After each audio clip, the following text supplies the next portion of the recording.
के लेक्चर में सभी का स्वागत है। आज का टॉपिक है measurement of high resistance bye leakage method.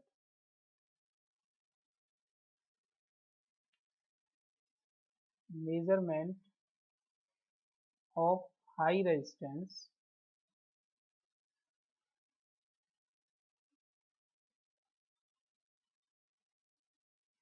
Bye leakage method.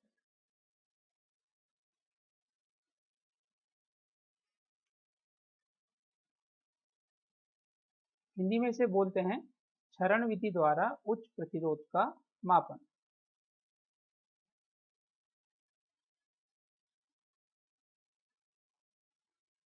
क्षरण विधि द्वारा उच्च प्रतिरोध का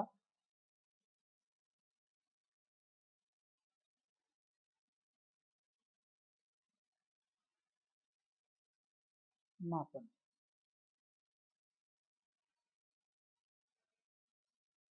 तो हमें किसी हाई रेजिस्टेंस का मेजरमेंट करना है लीकेज मेथड या क्षरण विधि से। क्या होती है लीकेज मेथड या क्षरण विधि? लीकेज किसे कहते हैं? जैसे किसी टंकी में पानी भरा हुआ है और कुछ समय बाद उसका पानी कम हो जाए तो हम बोलते हैं कि लीकेज हो गई।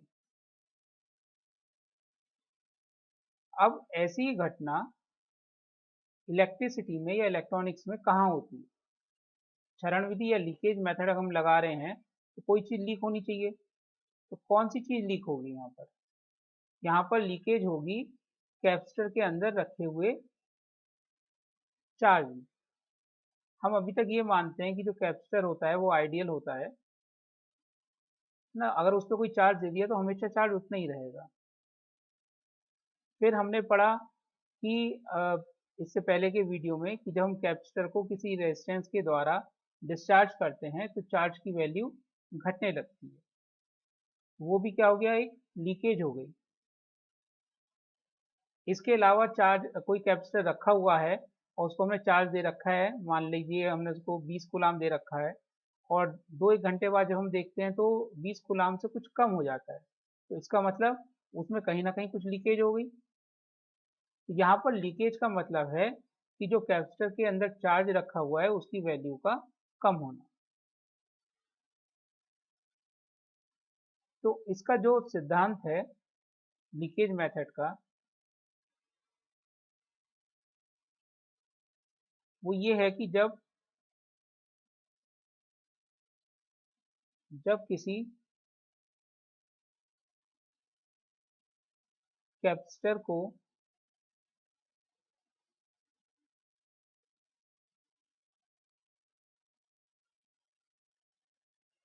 हाई रेजिस्टेंस के द्वारा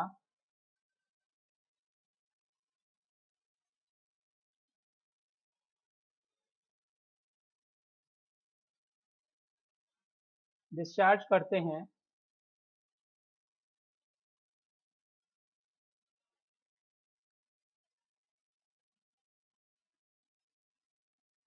तो टाइम कांस्टेंट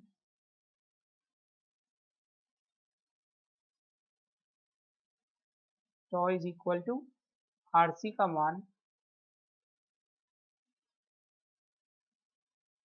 अधिक होने के कारण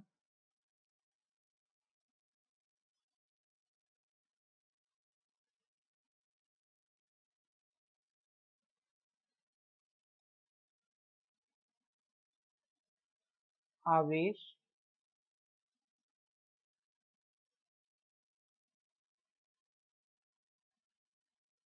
को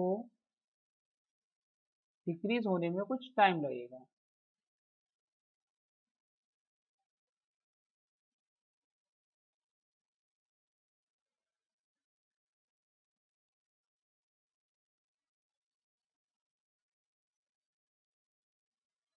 जिसे नापकर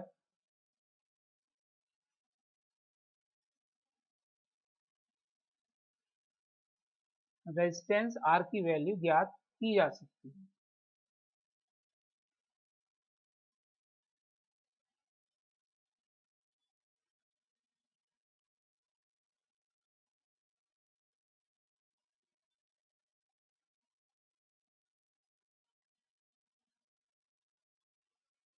ये इसका प्रिंसिपल या सिद्धांत।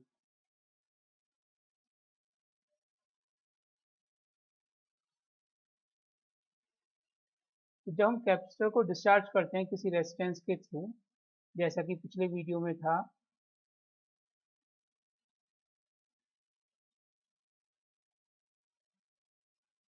कि डिस्चार्जिंग में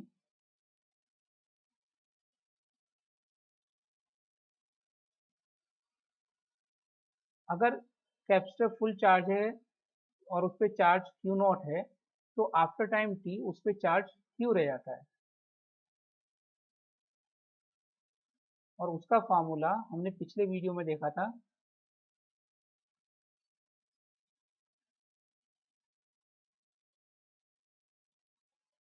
फार्मूला आया था Q is equal to Q naught e raise to power minus T over R, जहाँ पर क्यू नॉट कैपेसिटर के ऊपर मैक्सिमम चार्ज है, टी टाइम है, आर रेजिस्टेंस है जो कि सीरीज में कनेक्टेड है कैपेसिटर के, सी उसकी कैपेसिटी है।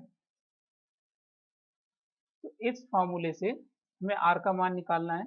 इससे क्यू नॉट बाई क्यू आ गया e raise to power t over R C, दोनों तरफ का लॉग दे देंगे, नेचुरल लॉग लेंगे तो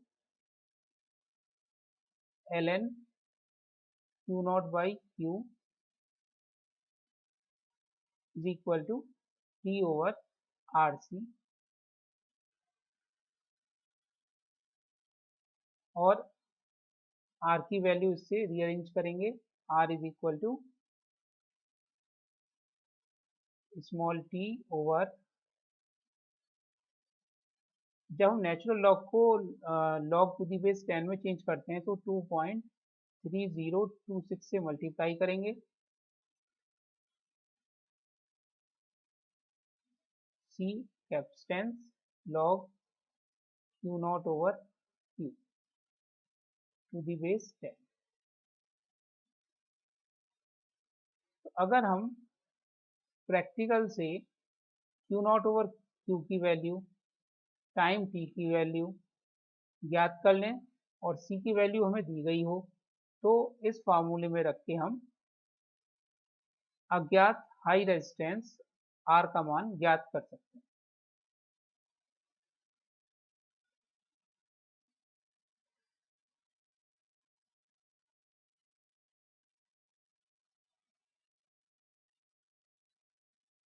प्रयोग द्वारा टी, सी व क्यू नॉट बाई क्यू का मान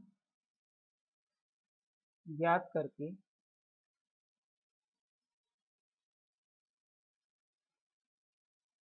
समीकरण 1 से जो हमारे पास अज्ञात रेजिस्टेंस है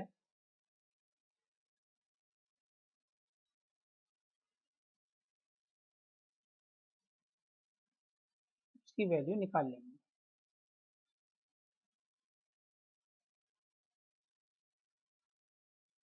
अब क्यू नॉट ओवर क्यू का मान निकालने के लिए हम कैपेसिटर को किसी गैल्वेनोमीटर में डिस्चार्ज करेंगे।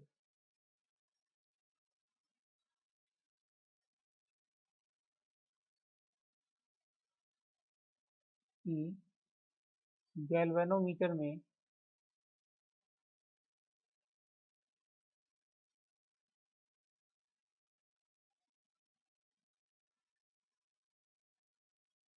जो डिफ्लेक्शन आता है जब हम उसमें कोई चार्ज पास करते हैं, deflection theta proportional to Q होता है। तो अतः Q naught over Q is equal to हो जाएगा थीटा नॉट ओवर थीटा, जहाँ थीटा नॉट क्यू नॉट के कॉरस्पॉन्डिंग डिफ्लेक्शन है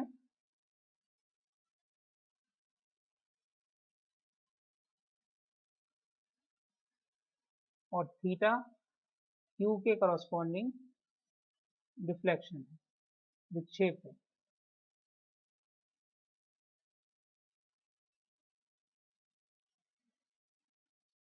अतः इक्वेशन 1 से कैपिटल आर की वैल्यू स्मॉल टी ओवर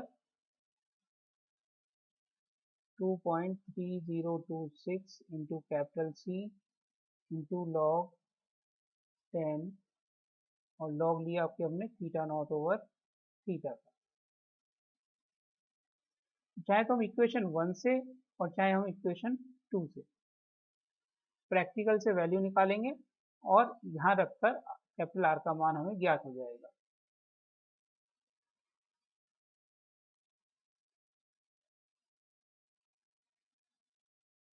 अब ये तो हो गया प्रिंसिपल। अब इसकी मेथड देख लेते हैं कैसे करते हैं। कार्यविधि,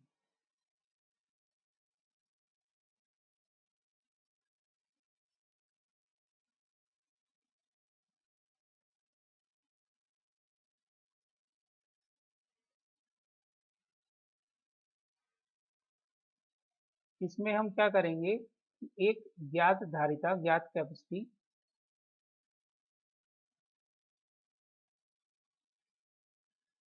जिसकी ऐसा कैपेसिटर लेंगे जिसकी हमें कैपेसिटी पता हो, और एक हाई रेजिस्टेंस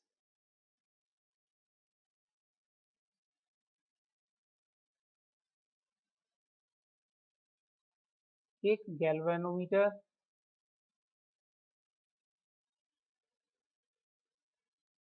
व एक बैटरी या सेल,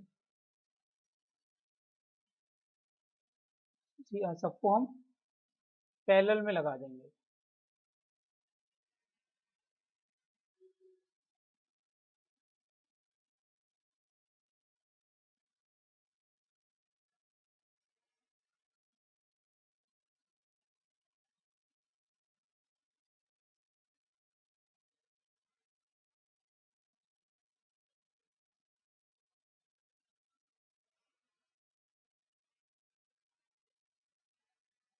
सबसे पहले एक हमें नोन कैपेसिटी का कैपेसिटर,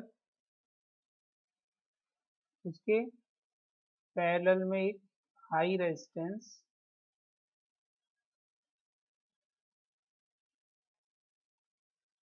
फिर एक गैल्वेनोमीटर,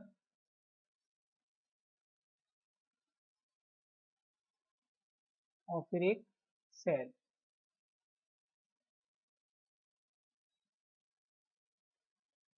सेल का ईएमएफ मान लिया कैपिटल ई है, रेजिस्टेंस कैपिटल आर है, और कैपेसिटर की वैल्यू कैपिटल सी है। इन सबको पैरेलल में हम कनेक्ट कर रहे हैं, और हर चीज को कैपेसिटर से कनेक्ट करने के लिए हम की का इस्तेमाल करेंगे, K1,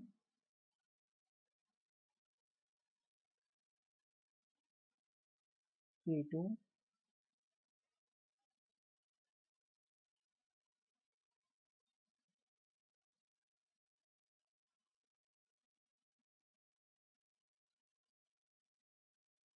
K।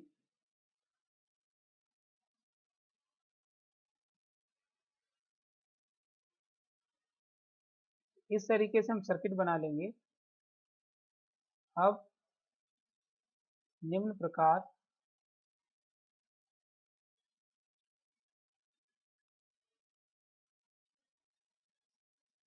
करते हैं, तो स्टेप बाय स्टेप कैसे हम निकालेंगे वो बताते हैं। पहला स्टेप 1,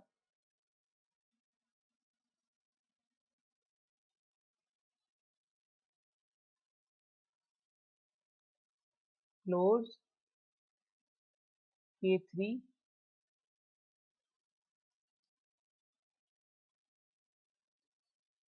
K3 ऑन। केवल हम K3 को क्लोज करेंगे, जिससे C पूर्ण आवेशित यानी फुल चार्ज हो जाए,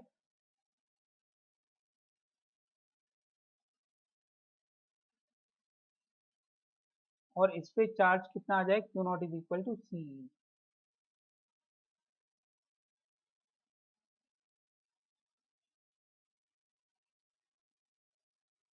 पहला स्टेप ये है कि कैपेसिटर सी को हमने फुल चार्ज कर दिया। अब स्टेप 2,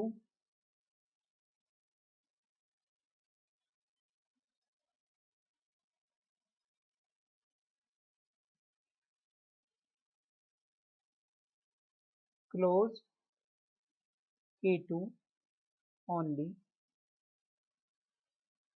जिससे क्यू नॉट जी में जाए, गैलोमीटर में जाए, और हमें थीटा नॉट प्राप्त हो जाए।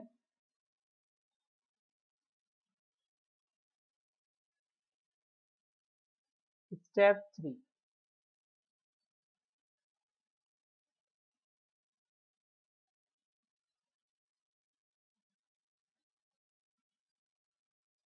क्लोज K3 अगेन, जिससे सी पुनः फुल चार्ज हो जाए।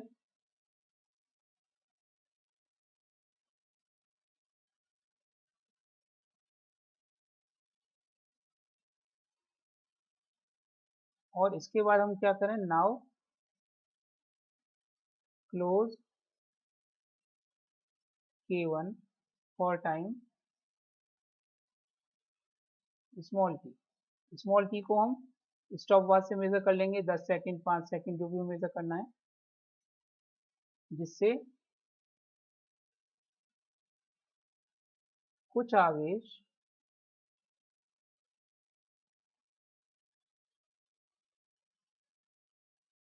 आर के थ्रू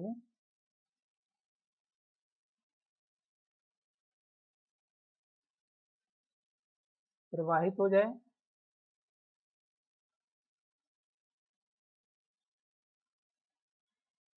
और सी पर कुछ आवेश बच जाए।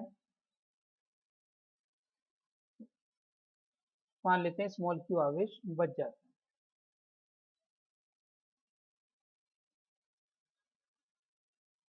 अगले स्टेप में, स्टेप 4,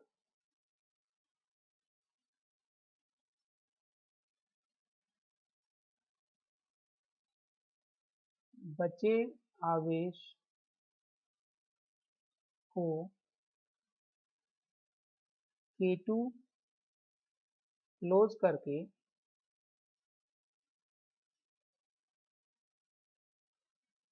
जी में भेजते हैं, गैलोमीटर में भेजते हैं,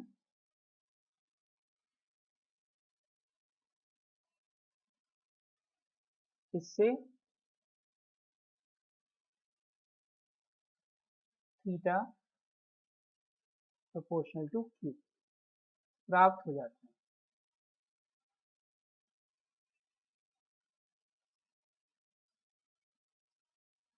तो हमने क्या करा, समय को निकाल लिया स्टॉप वॉच से, पहले पूरे चार्ज को पास करके थीटा नॉट निकाल लिया स्टेप सेकंड में, और फिर स्टेप फोर्थ में हमने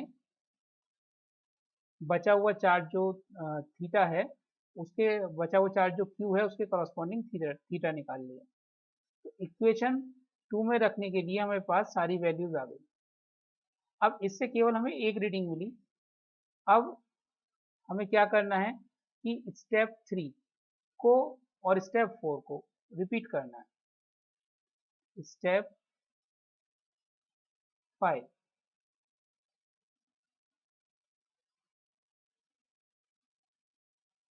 अलग अलग समय पर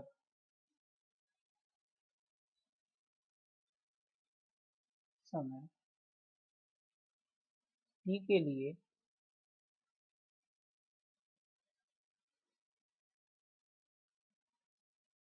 स्टेप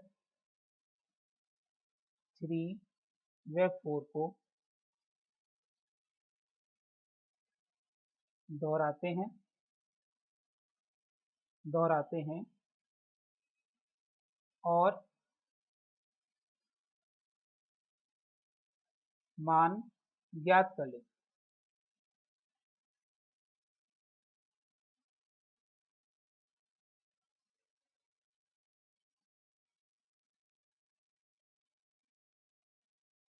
इस प्रकार से हमें टी के अलग अलग मान के लिए थीटा नॉट ओवर थीटा इसकी वैल्यू में अलग अलग प्राप्त हो जाएंगे।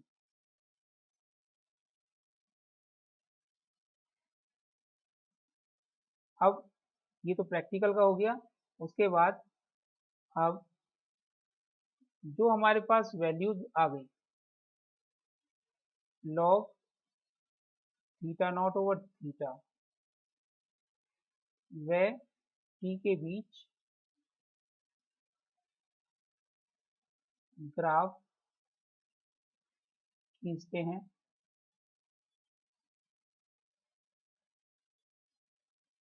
जिसका slope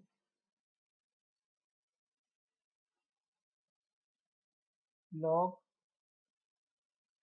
theta naught over theta divided by T का मान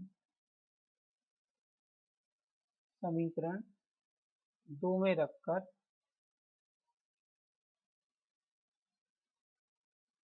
अज्ञात प्रतिरोध कैपिटल आर का मान ज्ञात हो जाता है। तो जो ग्राफ आएगा वो लगभग इस प्रकार से आएगा। एक्स एक्सिस पे तो टाइम और वाई एक्सिस पे लेंगे हम log theta naught over theta. तो जो रीडिंग आएंगी वो लगभग ऐसे आएंगी और ये स्ट्रेट लाइन टाइप की आएगी। इसका हम स्लोप निकाल लेंगे।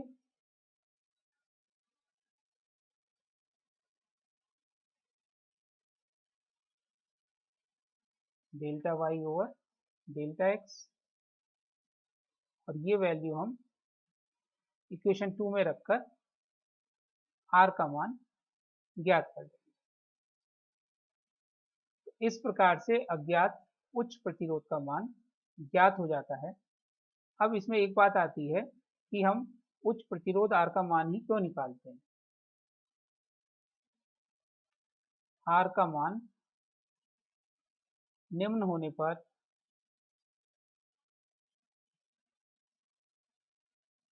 जो कालांक है टाइम कांस्टेंट उसका मान बहुत कम होगा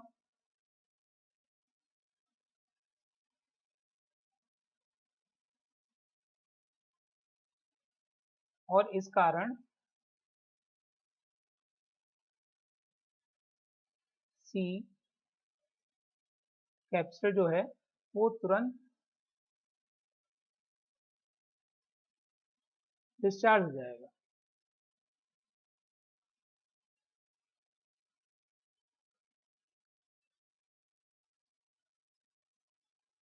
और स्मॉल टी का मान हम ज्ञात नहीं कर पाएंगे। इसलिए हम इस विधि को निम्न प्रतिरोध को मापने के लिए नहीं कर सकते।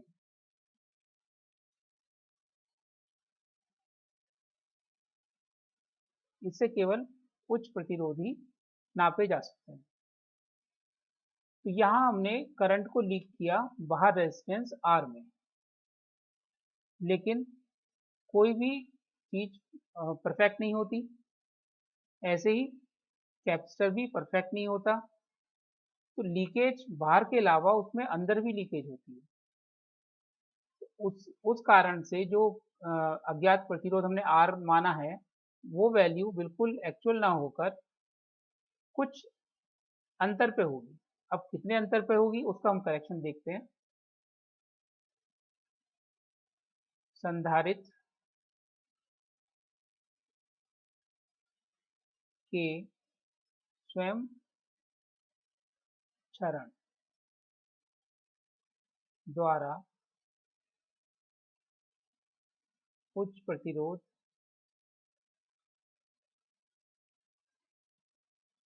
के मान में संशोधन।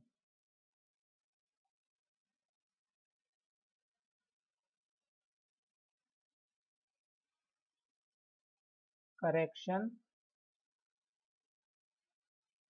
of high resistance value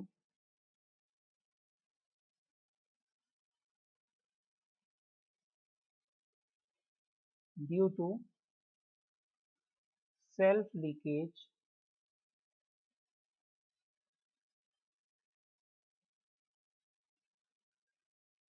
of capacitor। पहले तो हम समझते हैं कि सेल्फ लीकेज कैपेसिटर की होती क्या है और इससे रेजिस्टेंस के मान में किस प्रकार से परिवर्तन आए।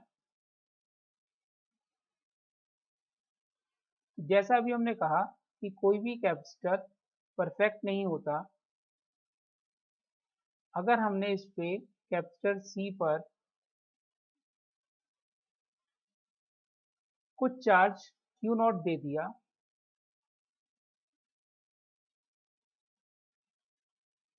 और इसे कुछ समय लेफ्ट कर दिया, ऐसे ही हमने इसको खुला छोड़ दिया, ठीक। और उसके बाद पुनः इस पे हमने अगर हम चार्ज देखेंगे तो वो वैल्यू क्यू डैश की वैल्यू क्यू नॉट से कुछ कम आती है। इसका मतलब इस पे जो हमने चार्ज दिया था उसका कुछ पोर्शन अंदर भरा हुआ होता है डाइलेक्ट्रिक मीडियम। और रखा है आप लोगों ने कि किसी कैपेसिटर के अंदर डाइलेक्ट्रिक मीडियम होता है। तो इसमें हो सकता है कि कुछ चार्ज प्लस और माइनस इस डाइलेक्ट्रिक के थ्रू अंदर चला गया और आपस में मिलकर एक दूसरे को खत्म कर दिया, जिस वजह से टाइम टी के बाद,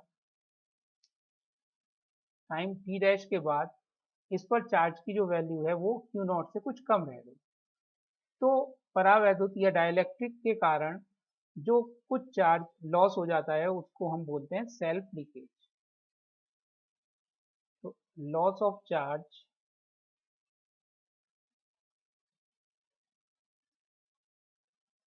on capacitor due to passage through dielectric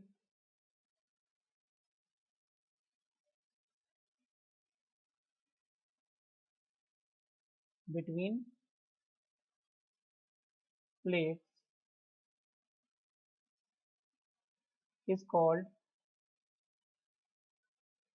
self leakage।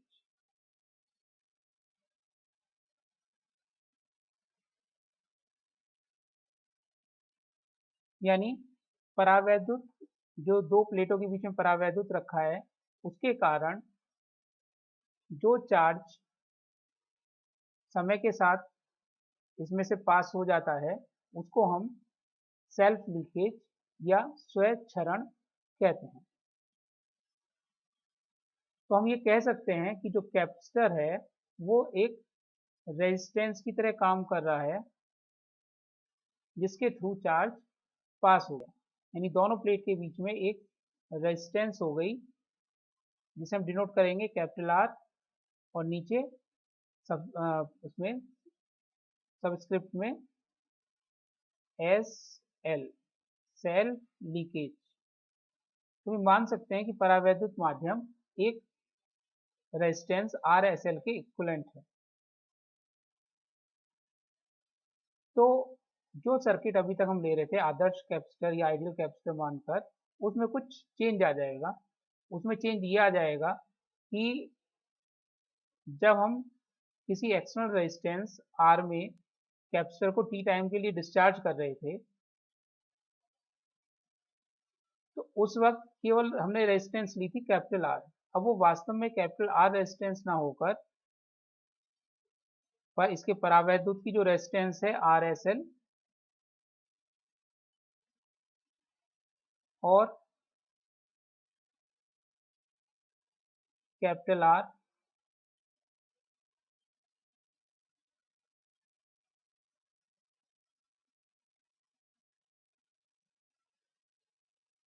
इन दोनों का पैरेलल कॉम्बिनेशन होगी।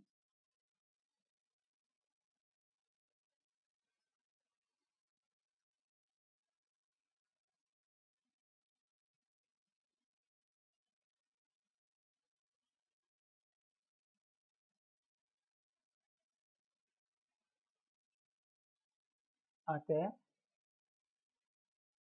संधारित्र सी आर व आर एस एल के पैरेलल कॉम्बिनेशन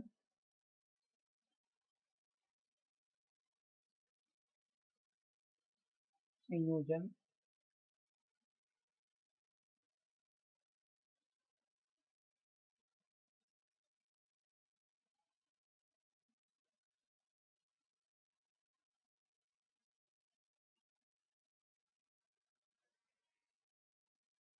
से डिस्चार्ज होता है।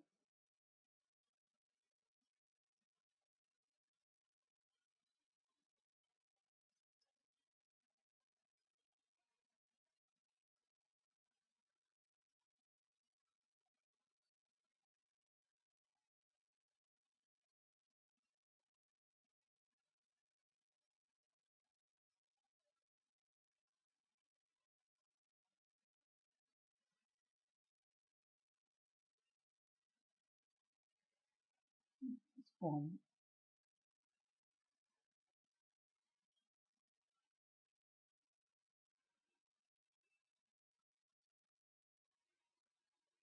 आर एस एल अंदर की तरफ है, तो इसको हम सीरीज में ना दिखा के पैरेलल में दिखाएंगे।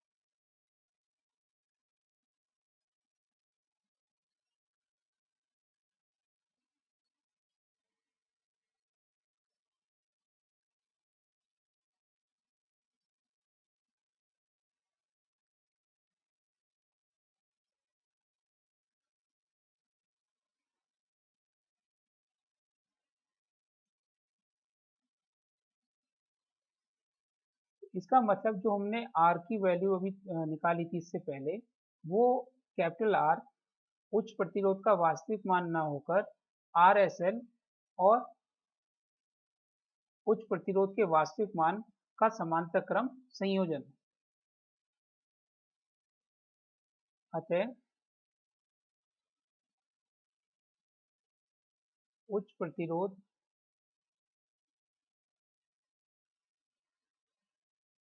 का वास्तविक मान आर नॉट हो तो ऊपर प्रयोग द्वारा प्राप्त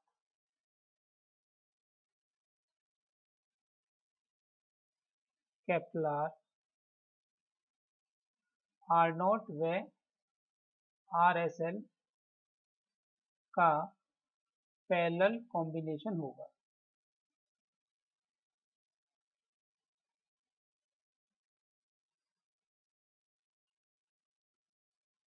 यानी हम कह सकते हैं कि 1 over capital R is equal to 1 over R naught plus 1 over R S L. इससे आर नॉट की वैल्यू निकाल लेंगे हम। R naught is equal to R R S L over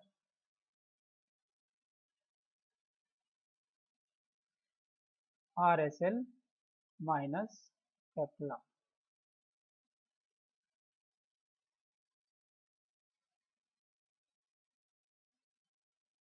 तो कैपिटल आर की वैल्यू तो हमने पहले निकाल ली। कैपिटल आर क्या था कि उच्च प्रतिरोध का मान, जबकि हमने कैपेसिटर को आइडियल माना। और आर नॉट क्या है, उच्च प्रतिरोध का वास्तविक मान जब कैपेसिटर आइडियल नहीं है। तो सबसे पहले हम प्रैक्टिकल से आर की वैल्यू तो जैसे पहले निकाली है वैसे निकाल लेंगे। और अगर अब हमें आर एस एल की वैल्यू पता चल जाएगी तो अज्ञात प्रतिरोध आर नॉट की वैल्यू एग्जैक्टली निकाल सकते हैं।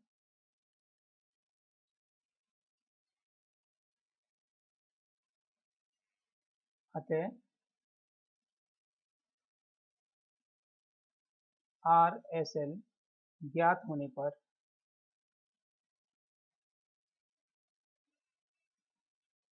अज्ञात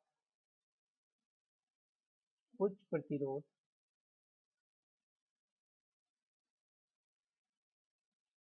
आर नॉट का वास्तविक मान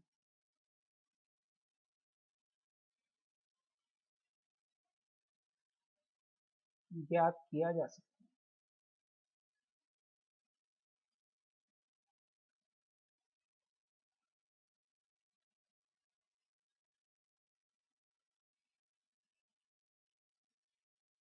पहले हम क्या करेंगे कि समीकरण 2 की सहायता से कैपिटल आर की वैल्यू निकाल लेंगे और उसके बाद आर एस एल का निकालेंगे और फिर ये इक्वेशन 3 में रखकर हमें वास्तविक मान मिल जाएगा अज्ञात उच्च प्रतिरोध का। तो अब आर एस एल का मान ज्ञात करने की विधि।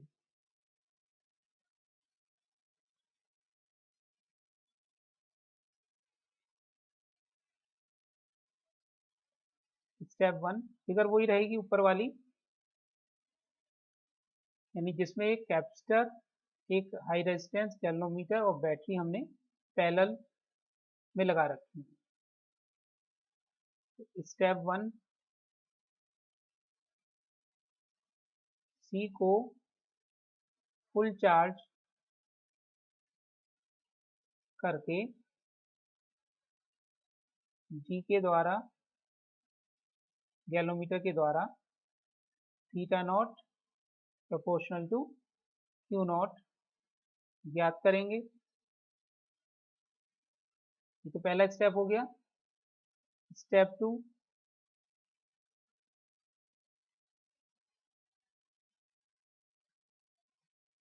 पुनः क्यू नॉट तक यानी फुल चार्ज करके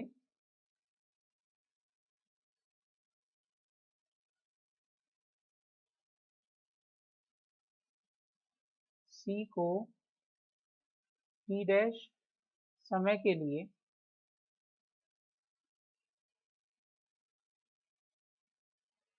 खुला छोड़ देंगे, ओपन कर देंगे इसको बिल्कुल,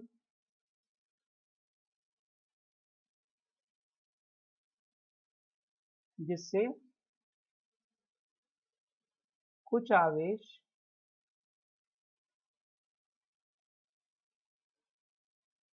परावैद्युत द्वारा लीक हो सके या क्षय हो सके।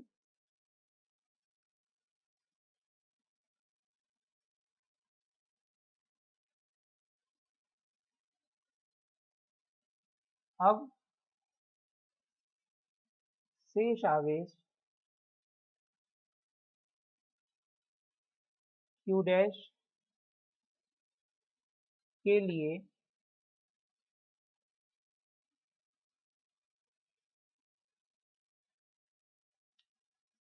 गैल्वेनोमीटर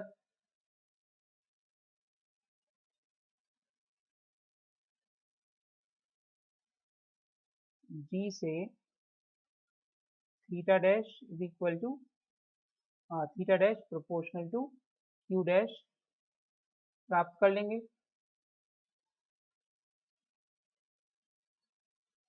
इस प्रकार से हमें टी डैश और थीटा डैश दोनों मिल जाएंगे। अब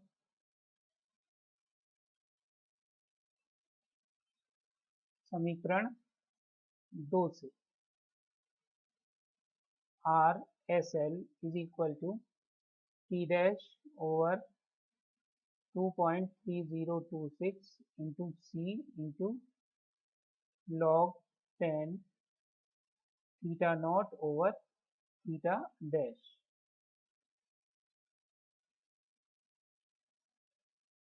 इस फार्मूले में समीकरण 2 वाले फार्मूले में रखकर हमें मिल जाएगा are S L, self leakage resistance capacitor. समीकरण 4।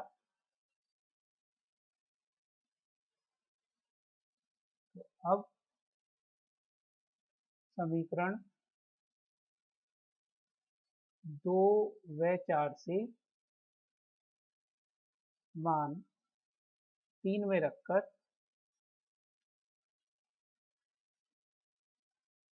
अज्ञात उच्च प्रतिरोध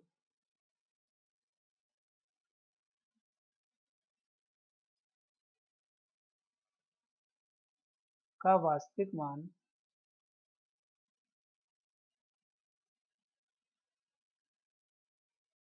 आर नॉट ज्ञात हो जाए। इस प्रकार से सेल्फ लीकेज की वजह से जो करेक्शन होगा वो हम कर सकते हैं।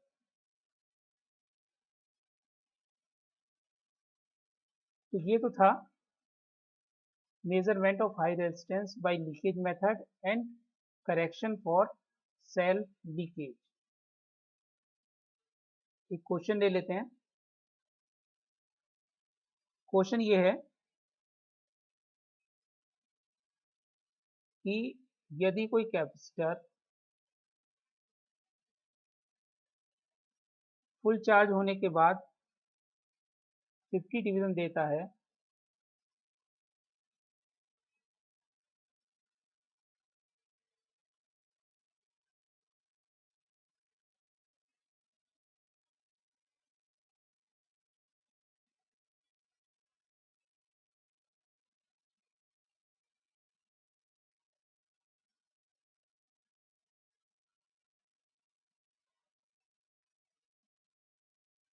and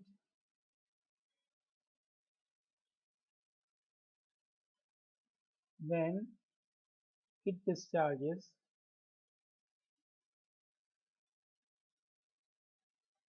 by high resistance 25 mega ohm for 10 seconds,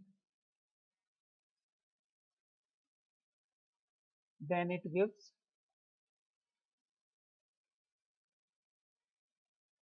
45 division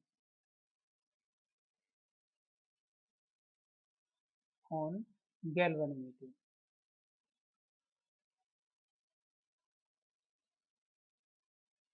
Then find C. मतलब यदि कैपेसिटर फुल चार्ज होने के बाद जब हम गैलोमीटर में डिस्चार्ज करते हैं तब तो वो 50 डिवीजन दे रहा है। यानी ये तो हो गया हमारा theta naught full charge deflection. Theta naught तो हमें दे दिया 50 डिवीजन। और जब हम इसको डिस्चार्ज करते हैं R is equal to 25 mega ohm से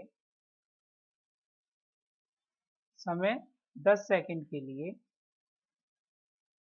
तो जो बचा हुआ चार्ज है वो देता है 45 डिवीजन, यानी कि theta is equal to 45।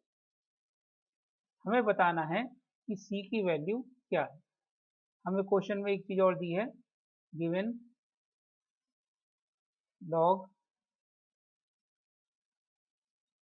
1.11 to the base 10 is equal to 0.04532।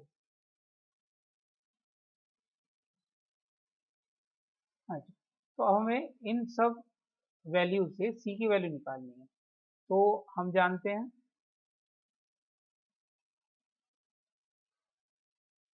Capital R is equal to small T over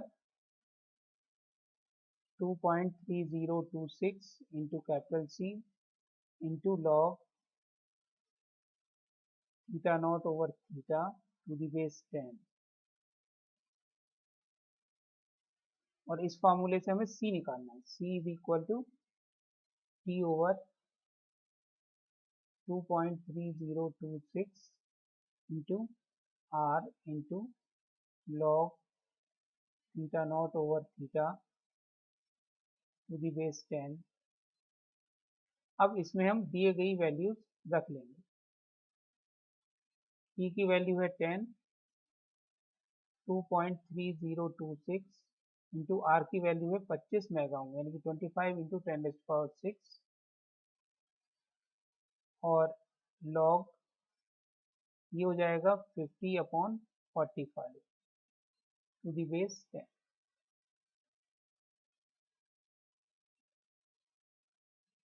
तो ये हो गया आपका 10/2.3026 इंटू 25, 10⁶ को ऊपर ले गए हम 10⁻⁻⁶, और ये लॉग 50/45 होता है लॉग 1.11 टू द बेस 10।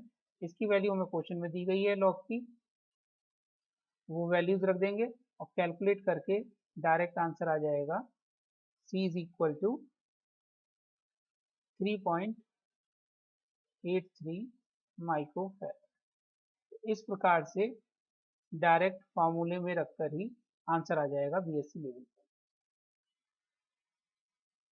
तो आज के लिए इतना ही, धन्यवाद।